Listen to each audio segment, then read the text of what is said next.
الطريقه اللي اتبنى بيها السكواد بتاع الاهلي طريقه تسبب مشاكل لاي مدرب.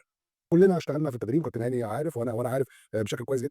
هاقول لك إيه المشكلة، إن أنت يبقى عندك تريزيجيه وبن شرقي الاتنين left wingers، لأن الاتنين لعيبة لا يقبلوا إن هم يبقوا موجودين على مقاعد البدلاء، ده نمرة 1. نمرة 2، أنت عندك لعيبة صنعت تاريخ كبير جدًا في النادي الأهلي زي حسين الشحات مثلًا، وزي طاهر، وزي قفشة. أنت النهارده جايب لعيبة من برّه بتدخّلهم على المجموعة، بل بتبدأ بيهم من أول ثانية. يا جماعة اسمعوا رسالة كابتن أحمد حسام ميدو وفكّروا فيها كويس، أنت ليه مُبذِّر؟ ليه جايب 2 وينجات سوبر؟ ليه جايب تريزيجيه وبن شرقي؟ ده أنت يا دوبك ما عندكش غير بطولة الدوري وبطولة الكاس مصر وعندك الرابطة وعندك الكونكاكاف وعندك دوري أبطال أفريقيا وعندك كأس العالم للأندية وعندك السوبر المصري وشوية بطولات كده خفيفة بتلعبها، فليه جايب 2؟ ليه مُبذِّر؟ ليه جايب 2 سوبر إيه يعني عادي، أنت بتنافس على إيه؟ قُل لي.